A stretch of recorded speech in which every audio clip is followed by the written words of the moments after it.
محترم ناظرین السلام علیکم۔ بیوی نے جڑواں بچوں کو پیدا کیا تو ڈاکٹر صاحب نے مجھے کمرے میں بلا کر بیوی کے بارے میں ایسی بات بتائی کہ میرا سر شرم سے جھک گیا۔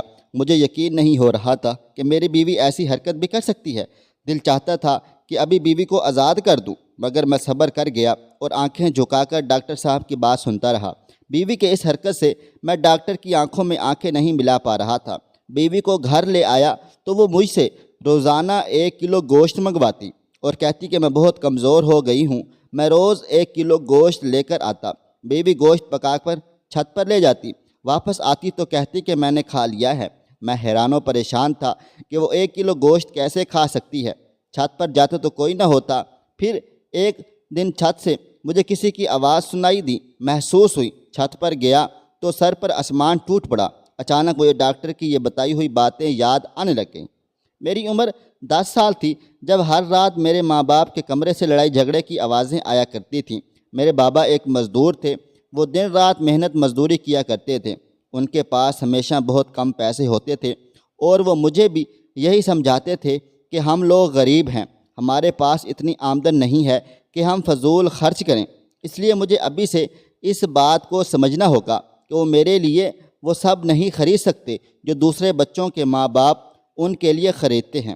مجھے یہ بات یاد رکھنی چاہیے کہ میں غریب انسان کا بیٹا ہوں، اس لیے مجھے محنت کر کے زندگی میں کچھ بننا ہے۔ مگر دوسری طرف میری ماں مجھے ہر وہ چیز لا کر دیتی جو میں ان سے مانگتا تھا۔ مہنگے سے مہنگے کپڑے لاتی، اچھے سے اچھا کھانا بناتی اور مہنگی مہنگی چیزیں اور کھلونے بھی مجھے لا کر دیا کرتی تھی۔ لیکن میں ان کپڑوں کو صرف تب تک ہی پہن سکتا تھا جب تک میرے بابا گھر نہیں آتے تھے۔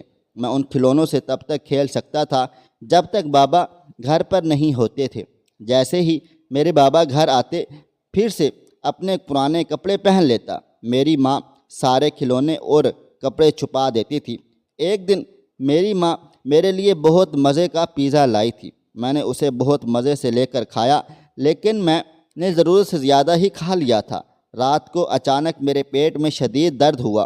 مجھے محلے کے حکیم صاحب کے پاس لے گئے۔ حکیم صاحب نے پوچھا کہ بیٹا تم نے کیا کھایا تھا؟ درد کی شدت میں میں بول اٹھا کہ میں نے پیزا کھایا تھا۔ باپ نے حیران ہو کر میری طرف دیکھا اور کہا یہ مذاق کر رہا ہے، ہم نے اس کو پیزا نہیں کھلایا، ہم نے تو دال روٹی کھائی تھی۔ ڈاکٹر نے مجھے دوائی دے دی اور میں گھر آتے راستے میں ہی سو گیا۔ لیکن پھر سے مجھے میرے ماں باپ کے جھگڑوں کی آوازیں آنے لگیں۔ میں اپنے کمرے میں تھا لیکن آوازوں کو صاف سن سکتا تھا۔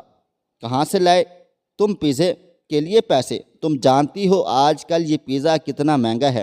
تیرے پاس اتنے پیسے کہاں سے آ گئے کہ کوئی پیزا لے کر آ سکے؟ اور یہ کپڑے یہ کس نے دیے ہیں؟ یہ مہنگے کھلونے یہ کہاں سے آئے ہیں؟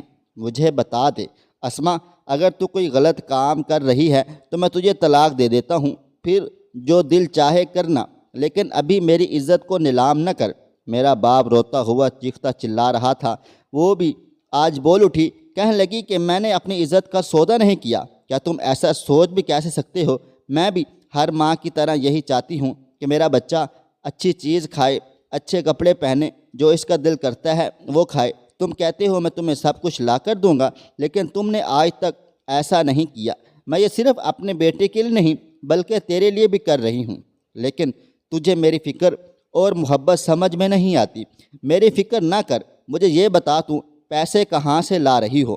مجھے بتا دے، سمجھا نہیں تو؟ میں خود کو کچھ کر لوں گا۔ کچھ دیر کے لیے خاموشی جاگ گئی۔ میری ماں نے میرے باپ کے کچھ کان میں کہا، لیکن میرا باپ پھر سے چیخنے چلانے لگا، تو جو بھی کر رہی ہے وہ غلط ہے۔ ماں نے چلاتے ہوئے کہا، یہ غلط ہے یا نہیں، لیکن میں اپنے بیٹے کو ترستے بلکتے نہیں دیکھ سکتی۔ ہمارے گھر میں لڑائی جھگڑے بہت بڑھنے لگے۔ میری ماں نے مجھے پڑھنے کے لیے شہر بھیج دیا۔ اب میں بڑا ہو گیا تھا۔ اس نے اپنی تعلیمی مکمل کر لی تھی تقریباً جب مجھے میرے بابا کی کال آئی۔ انہوں نے مجھے یہ بری خبر سنا دی کہ میری ماں اس دنیا میں نہیں رہی۔ میں گھر آیا تو میری ماں کو کفن میں لپٹا دیکھ کر میرا دل بھر آیا تھا۔ میں پھوٹ پھوٹ کر رو دیا۔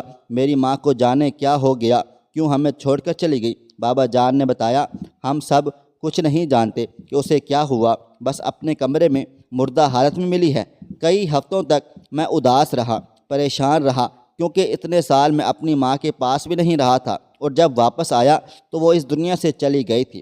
اب میں نے واپس جانے کا ارادہ دل سے نکال دیا اور گاؤں میں ہی کام کرنے لگا۔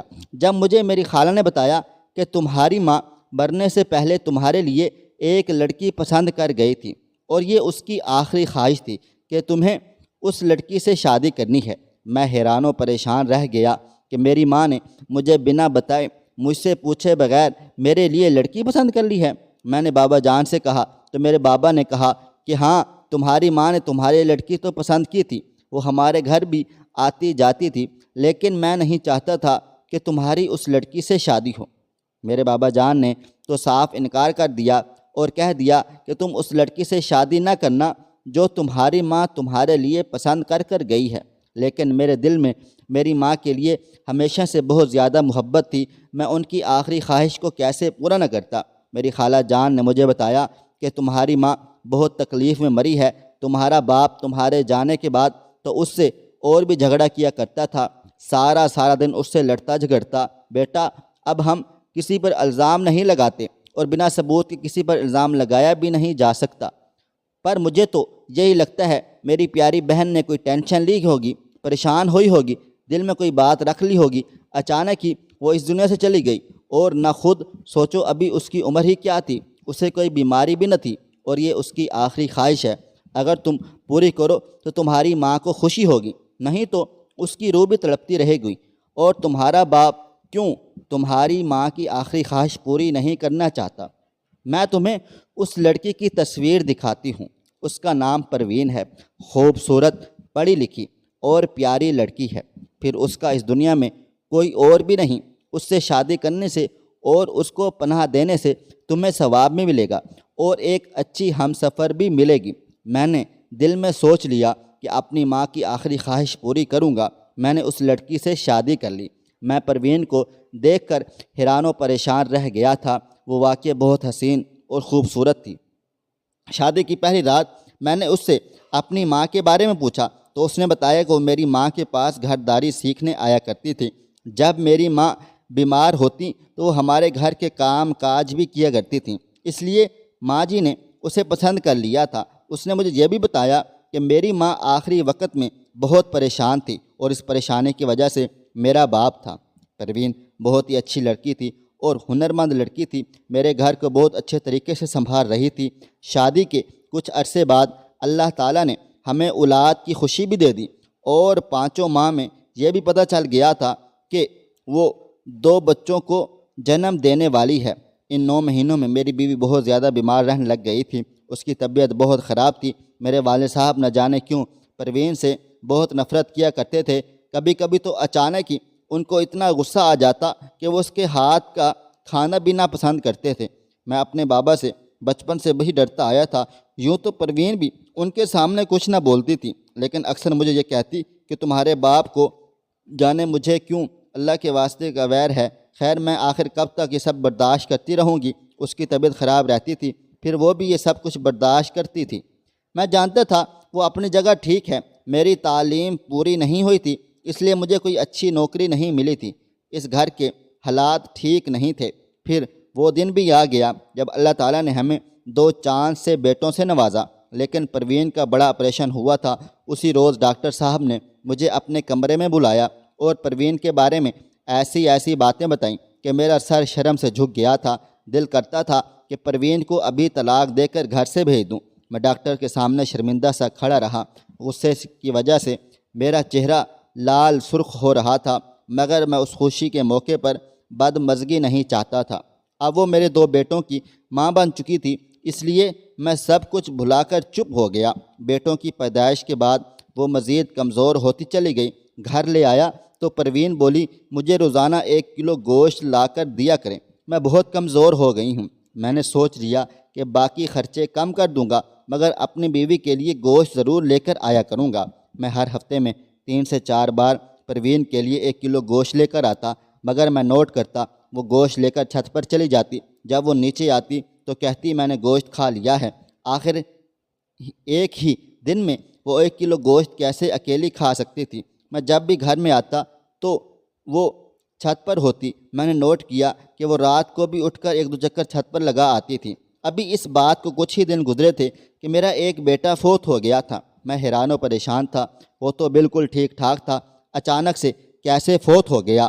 یہ ہم دونوں میاں بیوی کے لیے بہت بڑا صدمہ تھا۔ خیر ہم دونوں نے صبر کیا اور پھر سے اپنی زندگی گزارنے لگے، مگر میری بیوی کی حرکتیں اب بھی ویسی کی ویسی تھیں۔ ایک روز میرے بیٹے کے رونے پر میری آنکھ کھلی تو میں نے دیکھا پروین کمرے میں نہیں تھی۔ میرا بیٹا مسلسل رو رہا تھا۔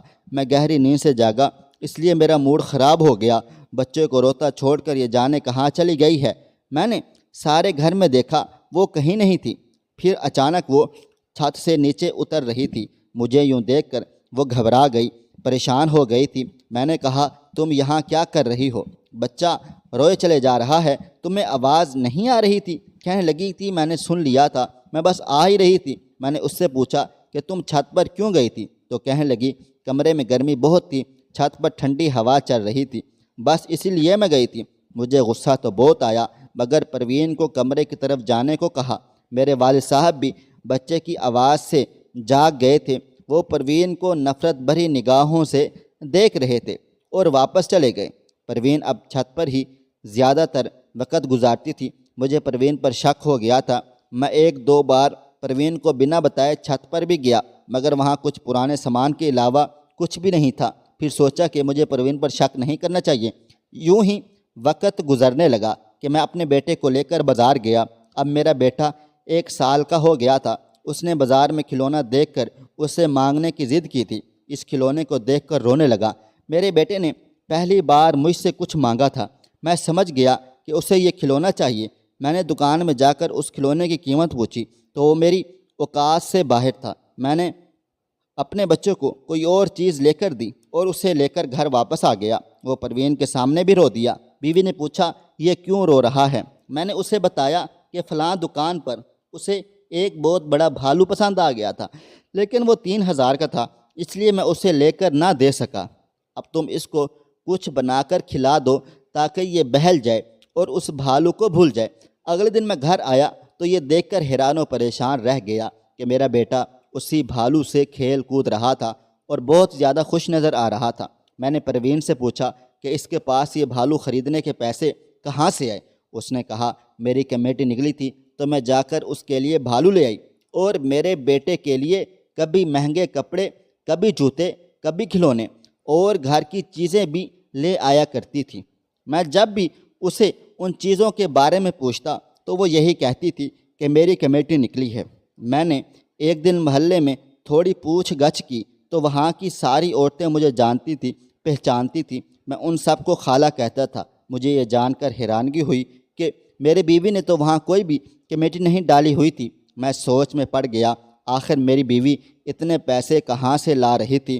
دن بھر میرے دماغ میں عجیب و غریب خیالات آتے رہے کہ میری بیوی کوئی غلط کام تو نہیں کر رہی، اور کبھی میں یہ سوچتا اسے یہ پیسے کون دے رہا ہے، یا وہ یہ چوری تو نہیں کر رہی۔ اچانک میرے دماغ نے گھنٹی بجائی۔ میری بیوی اب بھی چھت پر جاتی تھی اور وہ اب بھی مجھ سے گوشت منگواتی تھی، مگر وہ گوشت کے پیسے خود دیتی تھی۔ ضرور کوئی چکر تھا۔ سوچا کہ اب تو یہ راز جان کر ہی رہوں گا۔ آج رات بھی میری بیوی چھت سے ہو کر آئی تھی۔ میں سونے کا ناٹک کر رہا تھا، بہانہ کر رہا تھا۔ سوچا ایک بار پھر چھت پر جا کر دیکھتا ہوں، کیونکہ پہلی جتنی بار بھی گیا تھا وہاں بیوی کے علاوہ کوئی نہ تھا۔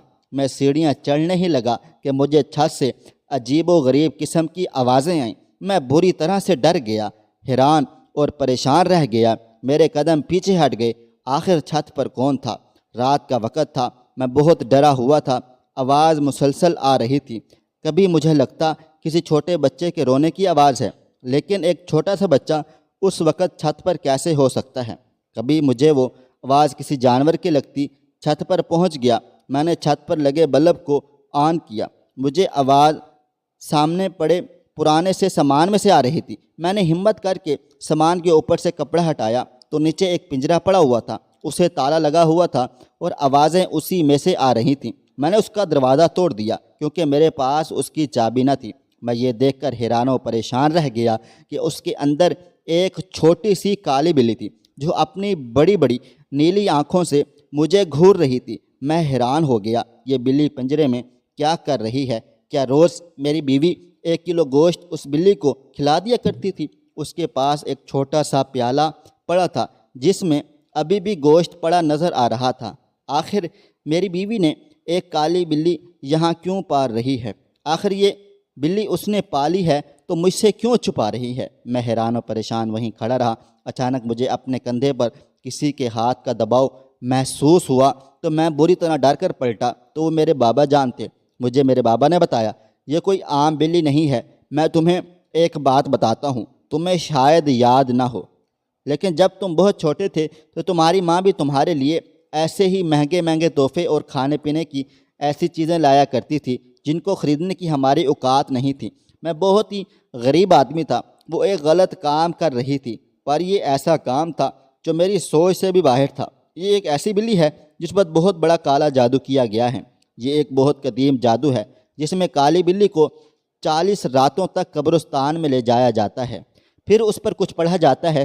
یہ بہت خطرناک عمل ہے، اگر آپ اس میں ناکام ہو جائیں تو آپ کی جان چلی جاتی ہے۔ تمہاری ماں نے بھی ایسی ہی ایک بلی پر عمل کیا تھا، اس کے پاس بھی ایک ایسی ہی کالی بلی تھی جسے وہ چھپا کر رکھتی تھی۔ کہا جاتا ہے اس بلی کو جب تک اپنے پاس رکھیں تب تک آپ کو دولت ملتی ہے، دولت کی دیوی مہربان ہو جاتی ہے اور آپ کے ہاتھوں میں غیب سے دولت آنا شروع ہو جاتی ہے۔ لیکن اس بلی کو پالنا بھی کوئی آسان کام نہیں ہے، اس کو روزانہ 1 کلو گوشت کھلانا ہوتا ہے۔ بلیوں کو آج بھی ایک پر اسرار مخلوق سمجھا جاتا ہے، یہ اس دنیا پر پائی جانے والی سب سے پرانی مخلوق ہے۔ یہ سب اتنا آسان نہیں ہے، کچھ پانے کے لیے کچھ کھونا پڑتا ہے۔ 40 دن کے بعد اس بلی کو لے جا کر اس پر دوبارہ سے وہی عمل دہرایا جاتا ہے۔ ہر بار عمل مشکل سے مشکل تر ہوتا جاتا ہے۔ تمہاری ماں بھی اس عمل کو دوبارہ کرتے کرتے اپنی جان سے ہاتھ دھو بیٹھی تھی۔ تمہاری بیوی تو تمہاری ماں کی شاگرد تھی، وہ یہ سب کچھ جانتی تھی۔ تمہاری ماں نے اس کو بھی یہ عمل سکھایا ہے، اس نے بھی اس پر عمل کیا اور اسے یہاں چھپا کر رکھا ہوا ہے، تبھی اس کے پاس دولت ختم نہیں ہوتی۔ بیٹا، یہ سب کچھ تمہاری بیوی اپنے اولاد پیدا کرنے کے بعد سے کرنے لگی ہے، اس لیے میں اسے ناپسند کرتا تھا۔ لیکن ایک بات یاد رکھو، یہ نہایت ہی خطرناک کام ہے۔ تمہاری بیوی کسی بھی وقت اس دنیا سے جا سکتی ہے، یوں سمجھو کہ وہ اپنی جان پر کھیل رہی ہے۔ ہو سکتا ہے تمہارا بیٹا بھی اسی وجہ سے فوت ہوا ہو۔ میں تو کہتا ہوں اس جادوگرنی کو اس گھر سے نکال دو۔ تمہاری ماں بھی ایک جادوگرنی تھی، اس نے بھی ساری زندگی غلط کام کر کے پیسے کمائے اور تمہاری بیوی بھی یہی کر رہی ہے۔ جادو کرنے والا اور کروانے والا دونوں جہنمی ہوتے ہیں۔ تمہاری بیوی نے اپنی زندگی تو سنوار لی اور اپنی آخرت خراب کر لی ہے، اور اپنے ساتھ ہی تمہاری آخرت بھی خراب کرے گی۔ ایسی عورت کل کو تمہارے بیٹے کی کیا تربیت کرے گی؟ میرے والد صاحب نے مجھے میری بیوی کے خلاف بھڑکانا شروع کر دیا تھا۔ ایک پل میں بھی غصے میں آ گیا تھا، مجھے اتنا زیادہ غصہ آ گیا کہ میں اپنی بیوی کو نیند سے جگا کر اسے طلاق دے کر گھر سے نکال دیتا۔ جب میں کمرے میں آیا تو میں نے اپنی بیوی کو اپنے بیٹے کے اوپر ہاتھ رکھ کے سکون سے سوتے ہوئے دیکھا تو میں نے خود سوچنا شروع کر دیا۔ میں نے سوچا کیسے میری ماں بچپن میں میرے ضروریات کا خیال رکھتی تھی، مجھے ہر وہ چیز لا کر دیتی تھی جو میں چاہتا تھا۔ میرا باپ جتنی محنت کرتا اسے اتنی ہی محنت کی کمائی ملتی تھی۔ میری ماں نے میرے لیے یہ سب کچھ کیا تھا۔ اگر وہ کوئی غلط کام کر رہی تھی تو صرف اپنی ضرورتوں کو پورا کرنے کے لیے۔ مجھے بچپن میں ہر اچھی چیز ملی، میں شہر میں جا کر پڑھنے کے قابل ہوا۔ شہر میں مجھے جو پیسے بھیجے جاتے وہ میری ماں ہی تو بھیجتی تھی۔ ساری زندگی وہ میری خاطر اپنی جان پر کھیلتی رہی، میری خاطر ہی وہ ایک خطرہ مول لے کر اس دنیا سے چلی گئی، اور اب میری بیوی اپنی اولاد کے لیے سب کچھ کر رہی ہے۔ پھر سوچنے لگا کہ میں نے بیوی کو کبھی بھی اپنے لیے کوئی چیز خریدتے ہوئے نہیں دیکھا۔ اس نے اپنے لیے کوئی نیا جوڑا خریدا ہو، کوئی مہنگا سوٹ پہنا ہو یا اپنے لیے کوئی بھی سونے کی چیز بنائی ہو، وہ تو ہمیشہ میرے بیٹے کے لیے اور اس کی خوشی کے لیے یہ چیزیں لایا کرتی ہے۔ پھر مجھے یاد آیا جب میرا بیٹا ایک کھلونے کے لیے بلک بلک کر زاروں قطار روئی چلی جا رہا تھا، میں اسے وہ کھلونا نہ دلا سکا۔ پھر بھی وہ پل میری آنکھوں کے سامنے گھل گیا جب میرا بیٹا بہت خوشی خوشی اس کھلونے سے کھیل رہا تھا اور بہت زیادہ خوش نظر آ رہا تھا۔ میری بیوی اگر یہ سب کچھ کر رہی تھی تو مجبوری میں ہی کر رہی تھی، اور اپنے بیٹے کی ضروریات کا خیال رکھ رہی تھی۔ پھر مجھے ڈاکٹرز کی باتیں یاد آ گئیں۔ ڈاکٹر نے مجھے کہا تھا کہ تمہیں علم بھی ہے کہ تمہاری بیوی کتنی کمزور ہے، وہ 2 بچوں کی ماں بننے والی ہے اور تم نے اس کی صحت کا کوئی خیال بھی نہیں رکھا۔ پیدائش کے وقت اس کی اور بچوں کی دونوں کی جان کو خطرہ ہوگا، اور یہ بھی بتایا کہ تمہارا ایک بیٹا بہت کمزور ہے۔ مگر اس وقت مجھے یہ لگتا تھا کہ یہ سب باتیں میری بیوی نے ڈاکٹر صاحب کو بتائی ہوں گی، میں اس کی صحت کا خیال نہیں رکھتا۔ تبھی مجھے اس وقت اپنی بیوی پر بہت زیادہ غصہ آیا، مگر آج مجھے یہ سب باتیں سچ لگ رہی تھیں۔ میں کبھی بھی اپنی بیوی کے لیے کوئی فروٹ یا کھانے پینے کی چیز نہیں لایا تھا، میں بالکل بھی اس کا خیال نہیں رکھتا تھا۔ اگر صاف صاف الفاظ میں کہوں تو میں کام چور تھا، کبھی بیوی اور بچوں کے لیے سوچا بھی نہ تھا، مگر میں اتنے پیسے کماتا کہ اپنی بیوی اور بیٹے کی ضروریات خود پوری کر سکا۔ اسے یہ سب کرنے کی ضرورت ہی محسوس نہیں ہوتی۔ میں نے ارادہ کر لیا تھا کہ میں اب بہت زیادہ محنت کروں گا۔ میں ایک معمولی سی جگہ پر نوکری کر رہا تھا جہاں پر اتنی تنخواہ ملتی جس سے میرا اپنا خرچہ بھی پورا نہ ہوتا، مگر اب میں تو اس سے اچھی جگہ نوکری تلاش کرنی شروع کر دی، اور چند دنوں میں مجھے بہت اچھی نوکری مل گئی۔ ایک دن میں نے اپنی بیوی کو سامنے بٹھایا، اس سے کہا کہ میں سب کچھ جان گیا ہوں، معلوم ہو گیا ہے۔ وہ بہت زیادہ ڈر گئی تھی اور حیران نظر آنے لگی۔ اس نے سر جھکا لیا۔ میں نے اس کا چہرہ اوپر کیا، اسے پیار سے سمجھایا، اب تمہیں یہ سب کچھ کرنے کی ضرورت نہیں ہے، تم اس بلی کو واپس وہیں پر چھوڑ آؤ جہاں سے لے کر آئی تھی۔ اب میں اتنا کام کروں گا کہ تمہارا اور تمہارے بیٹے کا خرچہ خود اٹھا سکوں گا۔ میرے بیوی کی آنکھوں سے آنسو آ گئے اور وہ روتے ہوئے مجھ سے معافی مانگنے لگی، کہنے لگی میں نہیں دیکھ سکتی تھی میرا بیٹا چھوٹی چھوٹی چیزوں کے لیے ترسے۔ میں نے بھی اسے تسلی دی اور کہا اب تم سے جو وہ ہو گیا ہے اس کے لیے خدا سے معافی مانگو اور دوبارہ ایسا کام کبھی نہ کرنا۔ اس سے مجھ سے وعدہ کیا اور کبھی پھر ایسا کام نہیں کرے گا۔